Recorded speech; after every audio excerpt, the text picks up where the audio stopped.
समय से पूर्व समय देने के लिए गोपाल जी, मित्र गोपाल जी, आपका बहुत बहुत धन्यवाद। मैं बिल्कुल सूखी धरती से आई हूँ, बहुत गर्म धरती से आई हूँ, बहुत उष्ण धरती से आई हूँ, और उस धरती से आई हूँ जहाँ एक एक बूंद के लिए व्यक्ति के शरीर का, रक्त का, श्वेत का एक एक कण जलता है। अब आप सोचिए, रक्त का व्यवसायीकरण हो सकता है क्या? श्वेत का व्यवसायीकरण, पसीने का व्यवसायीकरण हो सकता है क्या? श्रम का तो आपने व्यवसायीकरण कर ही डाला। बिजली के व्यवसायीकरण की बात अभी भाई ने की थी, किंतु जल के व्यवसायीकरण का भारतीय संस्कृति में कहीं कोई विधान नहीं है। हम मुस्लिम संस्कृति को देखें तो वजू करके नमाज करते हैं, भारतीय संस्कृति में, हिंदू संस्कृति को देखें तो पहले क्या करते हैं? आचमन। कोई भी यज्ञ कर्म करते हैं तो पहले आचमन से प्रारंभ करते हैं, शुद्धिकरण से प्रारंभ करते हैं। क्रिश्चियन विधान का गहरे तक मुझे नहीं मालूम, लेकिन पक्का पता है कि जल का विधान वहां भी है। तो 73% को जिस प्रकृति में जल तत्व है, उस प्रकृति के 73% का, being an economist, I can promise and I can tell you on a paper that commercialization of water is going to be a suicidal activity for any constitutional arrangement, any democratic arrangement, for one precise reason कि जो तत्व ईश्वर ने नियामक करने के लिए दिए हैं, श्रम, इच्छा, जनाकांक्षा, बुद्धि, इनका व्यवसायीकरण मत कीजिए।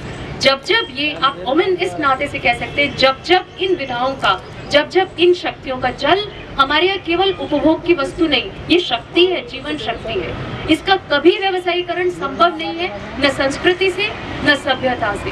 और जो शक्ति है, जीवनी शक्ति, उसका व्यवसायीकरण, मातृशक्ति को मैं विशेष संबोधित करके कह रही हूँ कि 73% जल से संतान रची, और 73% जल से खेती रची, और 73% जल से उस अन्न को खाया जिसके अधिकार की बात करते हो।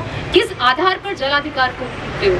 तो इस प्रकार की केवल एक यादाश्त की यात्रा अगर संस्कृति में हम देखें तो ये देखते हैं कि हमारा हर विधान जल से आरंभ होता है, और तर्पण, अंतिम स्थिति कहाँ जाके छोड़ के आते हैं? तिल का पात्र, श्रद्धा की अंजलि कहाँ देकर आते हैं? अंतिम स्थिति में हे जल की बूंद, हमारी विशिष्ट आत्मा को वहां तक लेकर जाना जहाँ की जल निर्जल से मिल जाता है। तो ऐसी चीज के व्यवसायीकरण का ये सभ्यता विरोधी है, ये मानव विरोधी है, ये किसान विरोधी है, ये जीवन विरोधी है। इस जीवन विरोधी वृत्ति में हम अपना सबसे पहला योगदान ये दें कि इस आचमन को आज एक यज्ञ की संविदा के रूप में लेकर जाएं, शुरुआत करें। बिल्कुल सबने ठीक कहा। आप कहते हैं ये बैटन है जो हाथ में देना है, मेरा कहना ये आचमन है जो आपने लेना है। एक बार आपकी कॉन्स्टिट्यूशन की हर रक्त की हर बूंद में इसको ले लेना है, ताकि जहां जहां कभी इस अधिकार पे किसी ने अनाधिकार संपादन की चेष्टा की